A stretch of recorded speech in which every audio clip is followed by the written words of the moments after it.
Assalamu alaikum and welcome to Perspective. We'll be talking about Shehbaz Sharif's planned return to London, which was thwarted by the FIA when they claimed that there was a systematic error which prevented their system from being updated. What is behind this? Of course, PMLN is making all sorts of allegations saying that this was an attempt to create an issue with his travelling even after the Lahore High Court has already allowed him. We'll be talking about what this means for the PMLN itself. Will it change the fact? Will he continue? Will he travel again, or after this error, according to the FIA, is duly updated? What does this mean for the PMLN itself, as far as, Maryam Nawaz, Shehbaz Sharif, and the fact that they've been pitted against each other, the leadership issue and the absence of the senior Mr. Sharif not being here? All of that today on Perspective. I have with me Senator Afnanullah Khan for the PMLN. Thank you for joining us today. Naseem Siddiqui, who is a senior journalist. Thank you for being with us today. We're also joined by Muhammad Ibrahim Khan, who is an MNA with PTI. Thank you for being with us. And Arif Chaudhry Saab, who is a legal expert, an eminent lawyer. Thank you for being with us. Senator Saab, what happened today? Can you tell us a little bit? Of course, the reports are that according to the FIA, it was an error through which he was prevented from leaving. But of course, the PMLN is saying that it was a lot more. So what happened today was that Shehbaz Sharif Saab left for the airport early in the morning, and he got there and everything was sorted, and before he was going to pass the immigration, they stopped him from leaving the country. And although Shehbaz Sharif and his staff presented the court order to him and told him that, as per the law, he is allowed to leave. But FIA claimed that their systems were not updated, and because the system is not updated, he's still in the blacklist. Right. So, which was a very poor excuse on behalf of FIA. So what we did was that we went, Maryam and Ataullah Tara Saab went to the FIA office in the morning as well to present to them the court order. But nothing happened. It's when a court issues an order, by law it is mandatory for everyone to comply. So there shouldn't be like any system preventing them from leaving the country. But it is unfortunate, like everything else in Pakistan right now is run on an ad hoc manner, and laws are not being followed. Another example of something like that would be the court order pertaining to the local bodies of Punjab. The Supreme Court has already issued the order of reinstating them, but the Punjab government refuses to comply with the Supreme Court's order. So this is just like another. So what do you think? Why is it happening? Why is there this chain of command is not being followed, so to speak, between what the High Court has said and what the FIA is saying they don't know? I think all the road goes to the PM House. And it's just the fact that if you look at the statements coming from Bashir Memon and the statements coming from Justice Qazi Fairisa, you can basically understand that there are people sitting in the PM House who do not comply with the law. They don't actually really care about the law.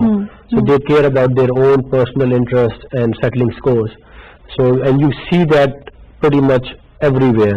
And that is one of the reasons why there is no good governance. You can see pretty much the economic meltdown that has happened in the last 2.5 years, because the government focus has remained on pretty much subduing the opposition, the Maryam Nawaz, building cases against Maryam Nawaz. You are saying that there is, an economic meltdown, of course, according to the PTI, the things are, as far as dollars continues to go down. They say they're working on inflation. They say that as far as the economic indicators are concerned, things are on the mend. We'll be talking more about that, but first let me ask Muhammad Ibrahim Khan Saab. Ibrahim Saab, why did things happen the way they did today? Isn't it, of course, in a sense, and I will go to Arif Saab on this, it can be contempt of court the way that he was prevented from leaving, although there is an order in place allowing him to leave. Yes, the irony of the whole story is, the same very person, Mr. Shehbaz Sharif, he was guarantor for the return of his elder brother, Nawaz Sharif, within 8 weeks. And he didn't come back, and he was declared absconder. On top of that, being a guarantor for his return, instead of him being held accountable for that, he was again granted a bail without even any guarantees. And But that is a decision so that has to be ironic. taken by the High Court, and they've already taken it. Well, they have taken their decision, and we as a public and a people and citizens of Pakistan have every right to condemn that decision after it has been made. And there is two different kind of laws in this country, one for the elite and the resourceful, and the one for the poor, which basically does not even exist.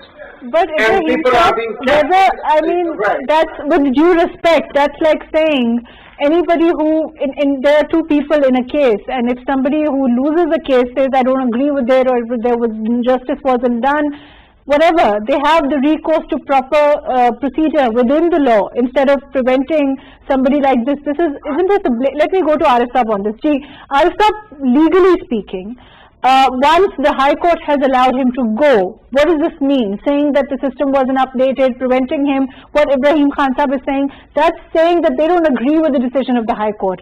It wasn't, according to them, fair, but that doesn't mean that they get to prevent him from leaving, right? Once an order by the court of law, particularly High Court, has been passed, there is no lawful justification to stop it being implemented. Because, I couldn't expect that Mr. Ibrahim, the person so suave, and I have always been very fond of him, and, very nice person, he would say that, once an order, we have the right to condemn it.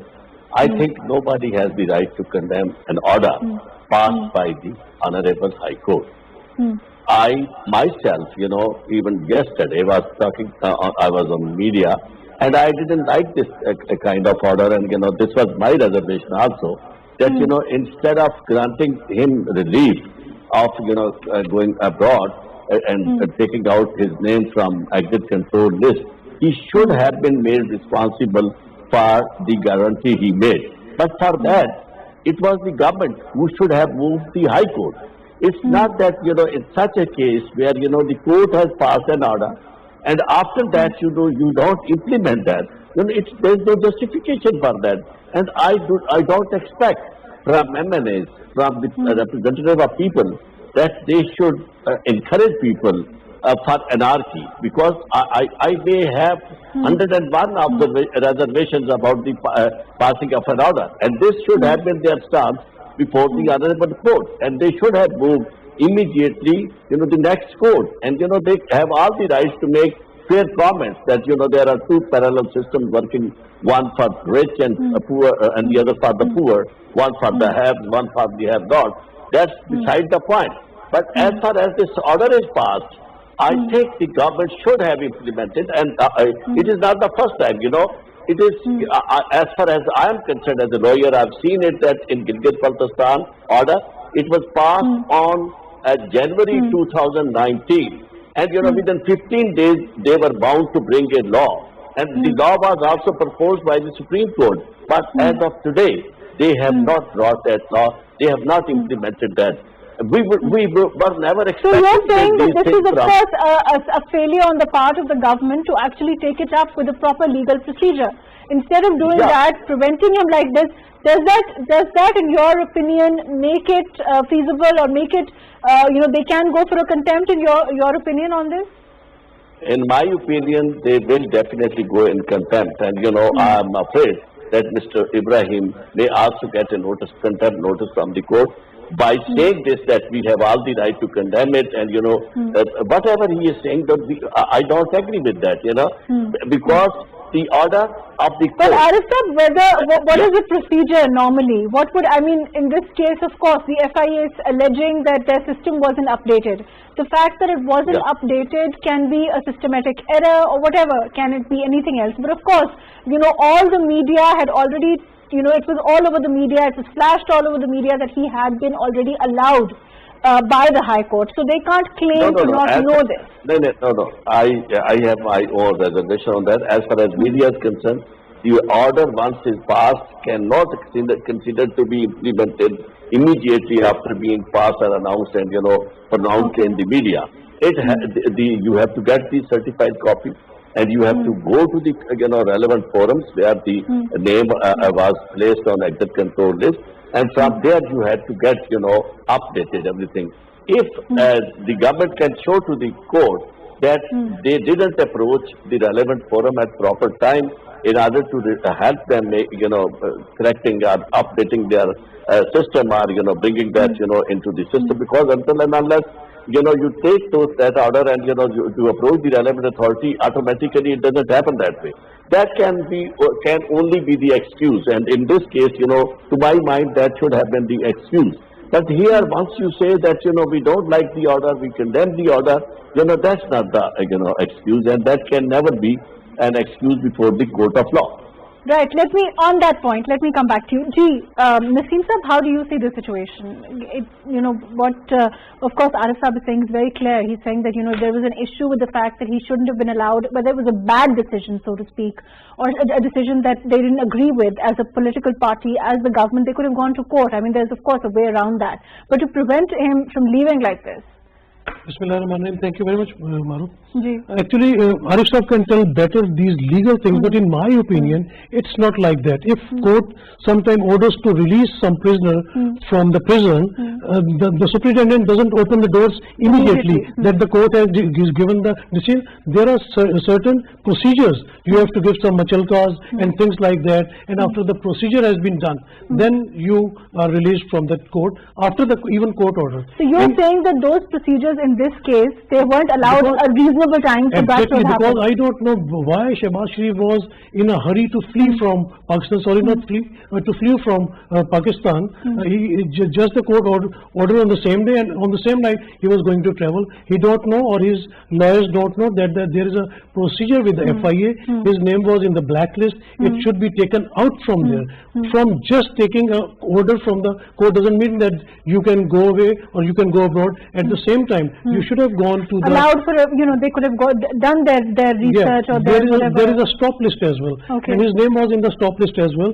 So FIA stopped him because of that stop list. So they should have waited for 2-3 days after the court has given a decision. Then they should have a plan, and they should have informed FIA properly, because FIA is a government institute as well.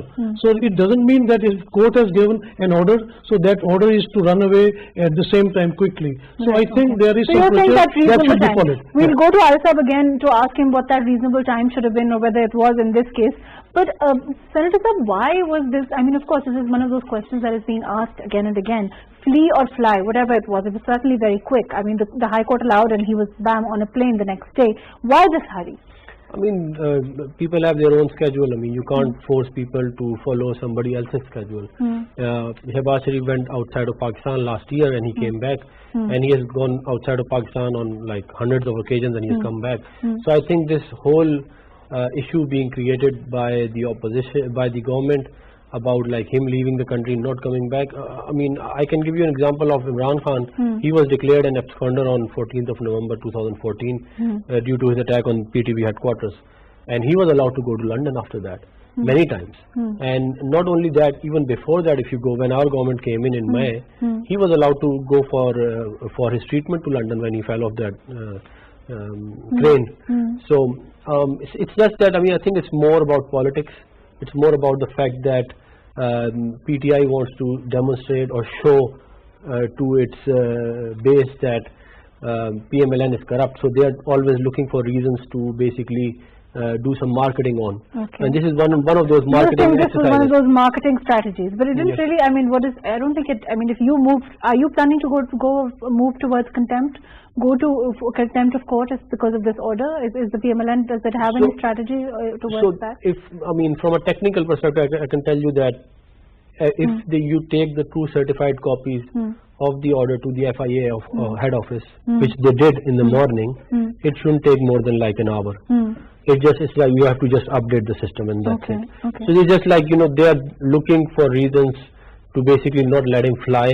And why do you think they're because looking for I mean, I think most probably they're going to file another case against it in the Supreme Court and then try to stop him via that route, I mean, or some other reason. But the government has always not followed the law. I mean, I would go back to what Ibrahim Khan Sahab was saying, and he was justifying this, all of this, what has been done by the government. I mean, it's very simple. There was an order from the court. If for whatever reason FIA didn't knew about it, then Maryam Aurangzeb and Atala Tar went there in the morning and told them and showed them the what Arif Saab is saying. Arif Saab, what is a reasonable time in this case? Once the High Court passes such an order, what is a reasonable time? The fact that they went there and they showed the order and they obtained the copies, they showed the order, Maryam Aurangzeb and Ataullah Tarid, what does that mean? And legally speaking, are they still allowed a reasonable time? What's the law in this? What's the practice on this? Law is very clear. Law is very clear on this point, because from here now we have to think about the contempt aspect of the matter, contempt, point of view. Because, they have to prove that the certified copy was not produced before them in time. In time means, in regular timing, which, start 9 o'clock and, after when the offices are open. And thereafter, within the scheduled, normal working hours, it was not, produced before them, certified copy.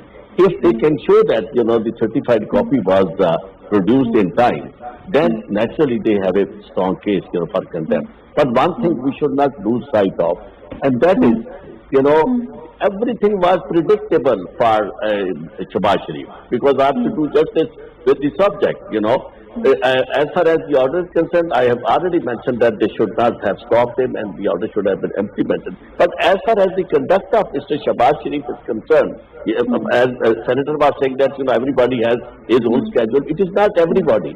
It is the person who has approached the Honorable High Court for removing his name from exit control list.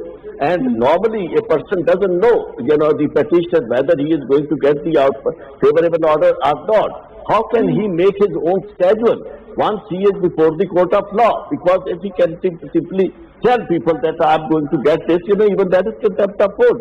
Because you are insinuating something, and you are attaching something to the, associating something to the court, which normally cannot be done until and unless you approach the court and the court passes an order.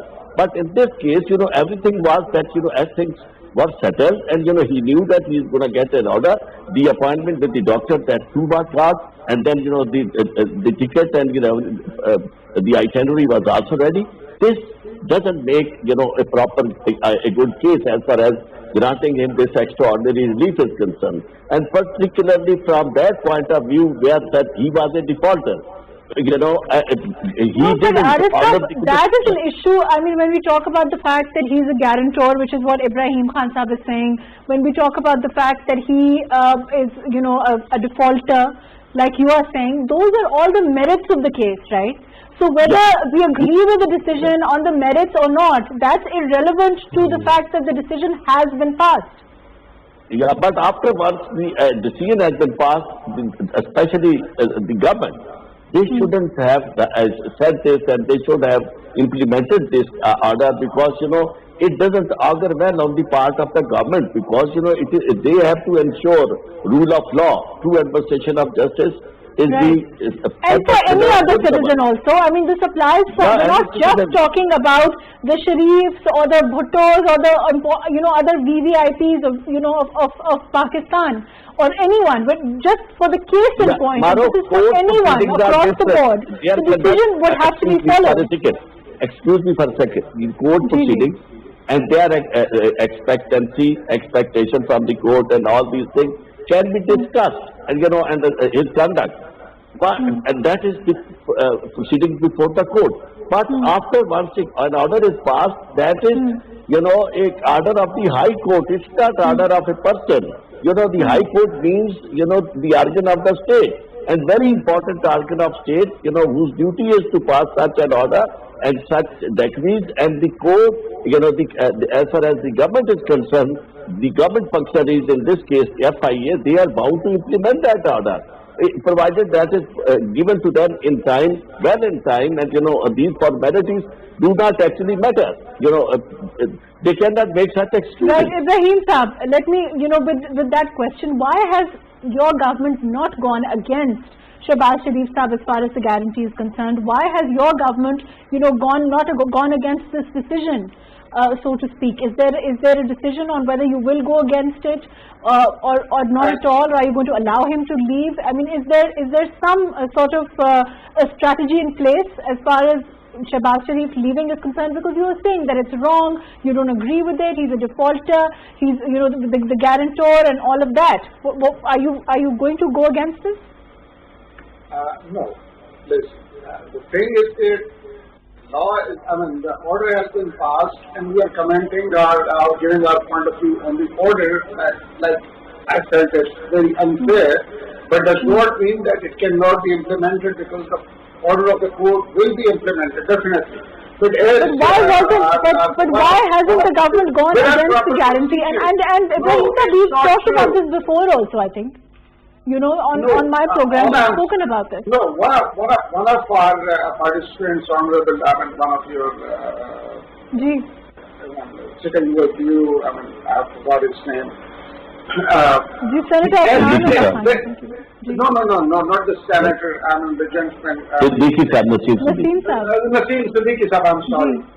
Naseem Sahab. Yes, as he said, there are certain procedures. After you get the court orders, you go to the concerned agency, go to their office, get the documents cleared, show them the court orders.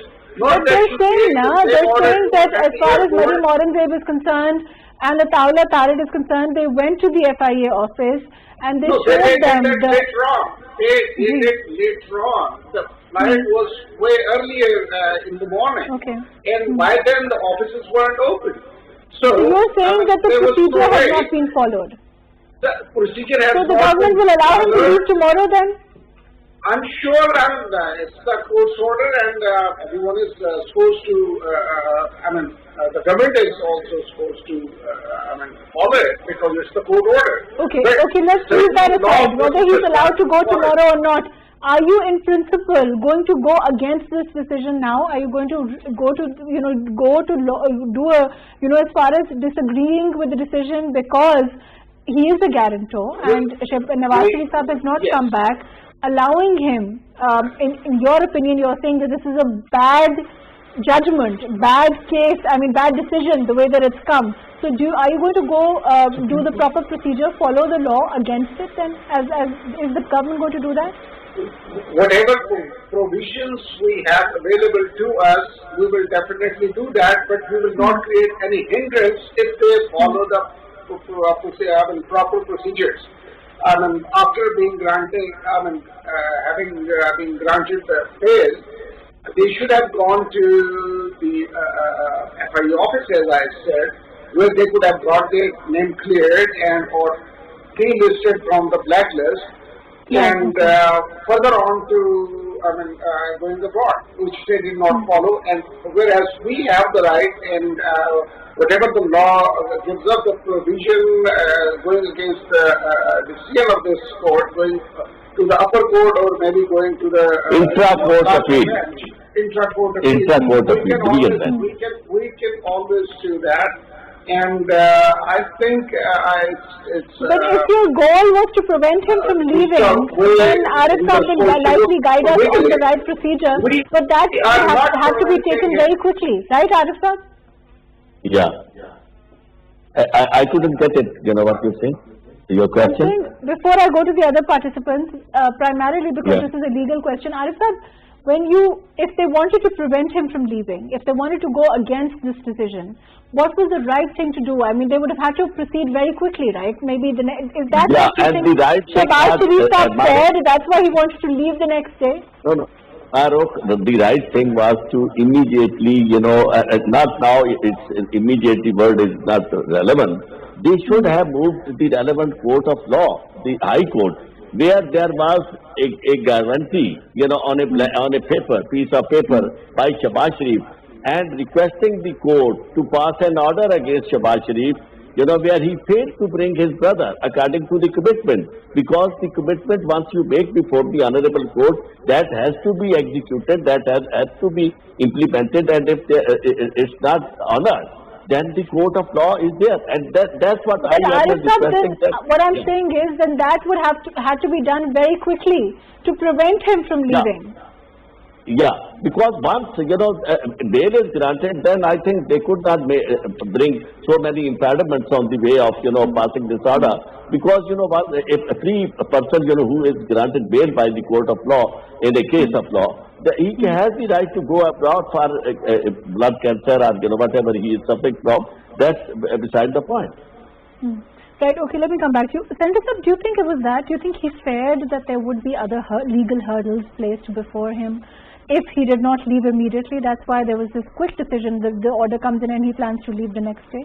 I think you have to also understand the fact that in London there's a 10-day quarantine period and he needs to come back by 5th of July. So he wanted to quarantine in Doha. Quarantine in Doha, then go to London, get his all his treatment done, and then come back. So he didn't had a lot of time. So maybe one of this reason might be why he wanted to flee immediately. And also the fact that I think why the government wanted to stop him was most probably they're going to file an intra-court appeal, as our legal expert just said that on Monday, and try to stop him from leaving the country. So I think it's more about politics and less about the law. And it was very. I mean, I'm not a legal expert, but I know this much law that if a court passes an order and I have a true certified copy of that and I present it to that relevant authority, then they should comply. And if they're not complying, that's contempt of court. And this has been a pattern that you see ever since PTI has come into the government. They have come up with reasons, with some funny reasons not to comply with court orders all the time. And that's primarily because they look at everything from a political and a personal point of view. But it doesn't really, I mean, if he is allowed to go tomorrow, for example, or before, I mean, the intra-court appeal is filed, even if it's filed on Monday, if it doesn't get heard, or if it's heard on Monday, he still gets time to leave. And even if he's allowed to do that, what's the plan? Is the PMLN now under the leadership primarily of Shehbaz Sharif Saab or Maryam Nawaz or Nawaz Sharif out of the country? How are things there? Because, we saw for a brief time that she stepped back, and then there was a lot of hope within the PMLN also and outside that Shehbaz Sharif would come out and step and take on the full leadership of the PMLN. How are things now? So, I mean, our leader is Mia Mohammad Nawaz Sharif, and he runs the show. And in Pakistan right now, the most senior leader is Shehbaz Sharif Saab. And there's a hierarchy in the party, and you can just see who is where in that hierarchy. And we follow that hierarchy. So I don't think one should look at it any. So Maryam Nawaz is along with her uncle, or is she below the tier? How does it work? She's the vice president of the party, and Shehbaz Sharif Saab is the president of the party, and Mia Mohammad Nawaz Sharif is the Qaid and the leader. So the buck stops with Mia Mohammad Nawaz Sharif Saab. So in the next 2-3 months, while he's not going to be here, she's going to be running the show? So, I mean, we have Senior Vice President Shahid Haqqan Abbasi Saab. He was deputed to acting president of PMLN when Shehbaz Sharif Saab was not here. But she does not plan to leave, as she said on numerous occasions. She's not going to go out of the country. She's not going to leave. It's, she doesn't plan on leaving for London because of any other treatment or anything in the near future. I mean, I know that there is a treatment that she needs to get, but she has delayed it for many months now. So she has no immediate plan of leaving the country. Just want to add that, I mean, everyone who lives in Pakistan has the right to leave and come back. It is not a luxury or a privilege that we are asking for. I mean, Imran Khan was allowed to do it when we were in power, and all of PTI was allowed to do it when we were in power. It is a pity that PTI has made things so worse that we are fighting on these petty issues. No, but that he's leaving, why he's not leaving? I mean, that is true, of course, that there is no bar on travelling. If the court has allowed it, there should not have been a bar on travelling. But it seems a little incongruous. I mean, it seems a little, as far as the leaders of this country are concerned, Naseem Saab, somehow most of the treatments they need to get cannot be gotten in Pakistan, and they have had to travel. There's a history there with Nawaz Sharif Saab, of course. His treatment also, he couldn't get here, and he's been abroad for a long time. He's forsaken his guarantees. If we look at Dar Saab, who's also the former finance minister, was also running the show, so to speak, at one time in this country. He also needs all his treatments from abroad. He's suffering from depression. Musharraf, of course, also is one of them. There is this trend, certainly, that most people who run this country cannot seek treatment here. Mahrukh, that's and therefore they have to something be very strange. Those people who have ruled over Pakistan for last 30-35 years, and they couldn't made a hospital for themselves where they can get treated. They can't get treated for the treatments they need. It's not possible. In this country, there are no treatments available for anyone. I'm not favoring Imran Khan, but I remember when Imran Khan fell down from the container before the elections of 2013, he got all the treatment in Shaukat Khan Hospital. No, he didn't. He did went to London. He never. No, he went to news item. He was admitted in No, Shaukat he's Khan. not from London. He went to London. No, I can not show at you all. a news Not at item all. right now. That's not true. He was admitted in Shaukat Khan Hospital where Nawaz Sharif went to see him. And then he went to No, I think he was admitted, but I'm sorry, but I don't know if he travelled after that or not. I have no knowledge of that. He went abroad on 5th of He June. got the treatment in Shaukat Khan Hospital. I'm just not saying that I'm not. But Senator Saab, in your Qaid, you're saying your Qaid Nawaz Sharif Saab, he hasn't returned after saying that he will be back. So there is in your case, I mean, it doesn't really have that parallel with the Prime Minister at this time. He came back and there was no guarantee that he forsake. So we've never made an issue out of him leaving the country. No. So if we wanted, we could have stopped him. He was wanted for any corruption. He was absconded. He was an I absconder. met Ibrahim He was Saab. an absconder. Ibrahim Saab, I don't want to become a mouthpiece and we let him go. any side here. So let's our cases are made by PTI. All of the cases are let's go to Ibrahim Saab. Another thing that I wanted to also bring it to your notice was that the same very,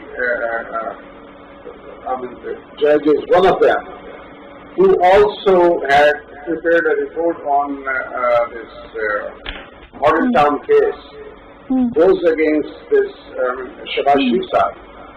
And I don't know, but somehow the same, judge was also part of the panel who have granted him bail, in spite of knowing the fact that he has already defaulted on his commitment and was not able to bring his brother back, and he has been let go without any guarantee of coming back on just his, word of his mouth, like, yes, I will come back. This is not how we treat the common Pakistanis here.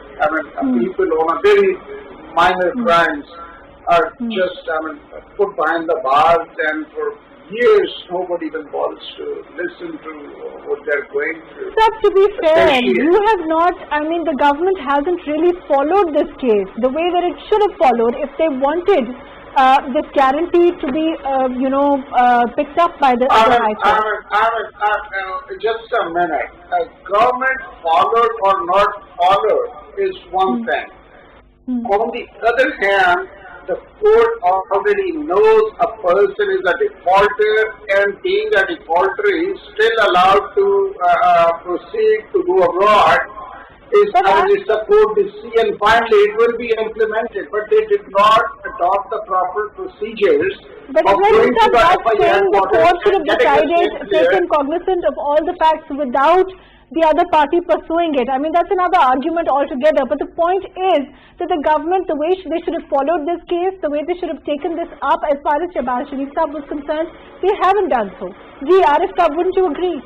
As far as the law is concerned, it is not the court itself to be cognizant of all these facts that, he made a guarantee or, he has not honored the commitment. It is the aggrieved party who has to approach the court of law. That, here is a person who has approached this honorable court, or, even if he had not approached at that point in time, there is a person who made a guarantee for return of his brother. And his brother has not returned, and he has not, followed all those, directions and, the conditionalities put in that order. And now that guy should be made responsible for that. And that's but Arif Saab, they're saying the court should have known it already. They should have known this. They should have known all these facts. It doesn't happen that way. No, it doesn't happen that way. That, we should not expect that automatically court, even if that is the court, the judge himself has done it. Until and unless you point out until and unless you go to the court and file, because for that there is a different procedure. And that is, as far as, such as, if somebody has approached the court for grant of his bail, until and unless it is shown that, this guy has already defaulted and, he was a surety and he has not honored, the court per se will not take such a decision, adverse decision. It is but the in party this case, to be fair, the court approach. does know that that didn't happen, right? I mean, the court knows that Shehbaz Sharif Saab... Court is not supposed to be person or personally, interested in that, until and unless, because in all these matters, court is impersonal, supposed to be impersonal, dispassionate, and discreet, and without any discrimination. The court has to be approached for all these things. And had they approached the Honorable Court and the Honorable Court had not taken a proper decision, they had the right to, criticize the court that yes, we went to the court and their court was different and now the judgment is different, now side is different. But if you just put all these things on the court's shoulder, without approaching the court, it will never happen. And what is, a hindrance in their way? What is impediment? Why didn't they go to the court? And why don't they go to the court? Even today, it is many, many months, rather years, since we are talking about show, they are not doing it. All I'm saying is that the guarantees or the warranties weren't given to the government of Pakistan, that the government of Pakistan should have followed it. Those warranties and guarantees were given to the Honorable Court. And the court was supposed to take the cognizance on that instead of giving him a... I have a arguing? Mahrukh, Are we really arguing that the court should have known here? I mean, is that really an argument that they should have known anyway? Or there is no other argument that the government has that they can make? I have a very simple question.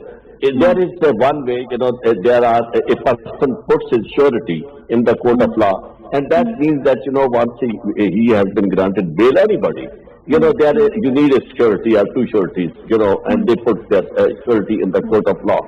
If the guy, the accused who was granted bail, and against whom this surety was given, he jumps the bail, he doesn't come back. What is the way? Court shall not take it at its own. It is the person responsible, the complainant.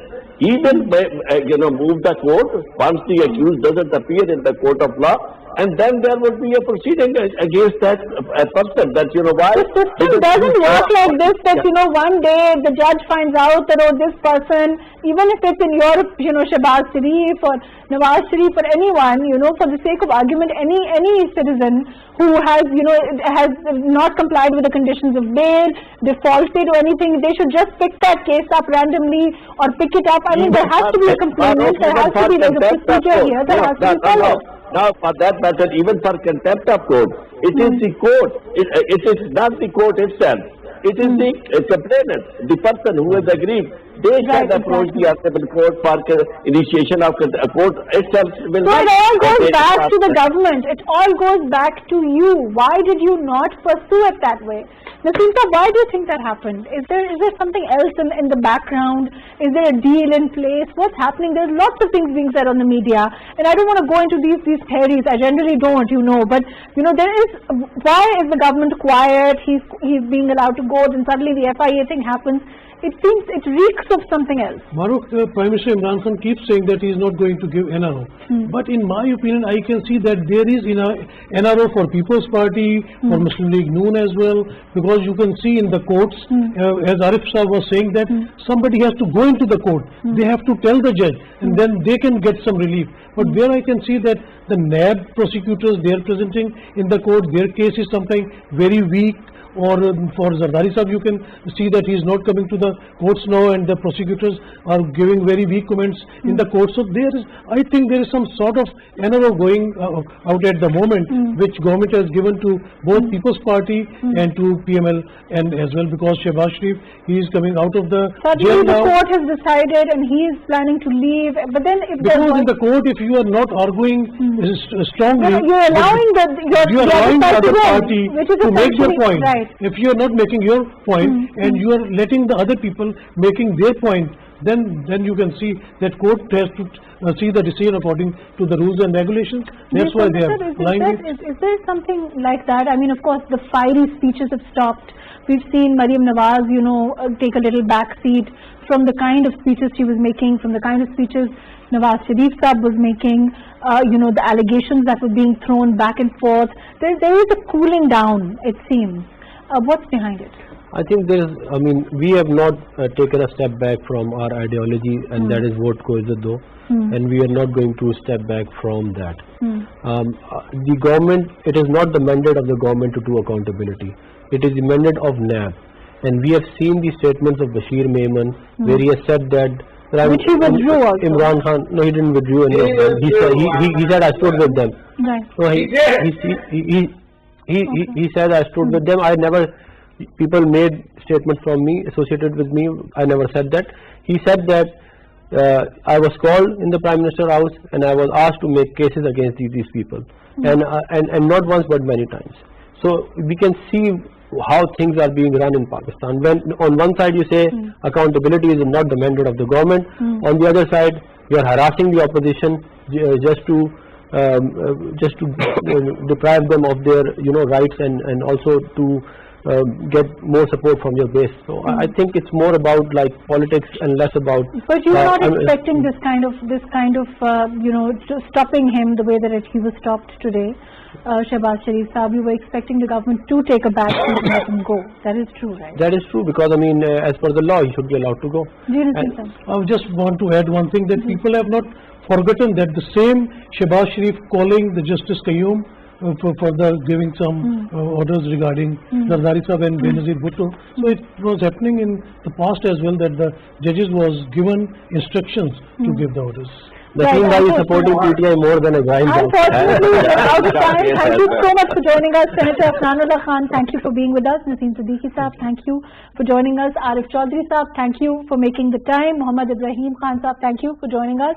As far as the issue of Shehbaz Sharif Saab is concerned, certainly if not tomorrow, maybe he'll be allowed day after, unless the government goes and moves towards an intra-court appeal and takes up very, very strongly aggressively this case against him, and takes up the guarantee of him that he's given in court for his brother, which they haven't done so till now. Why haven't they done so? Why have they taken a back seat? Why was Shehbaz Sharif in such a hurry to leave? All of these are important, pertinent questions perhaps the people need to know the answers of. Thank you so much for joining us today on Perspective.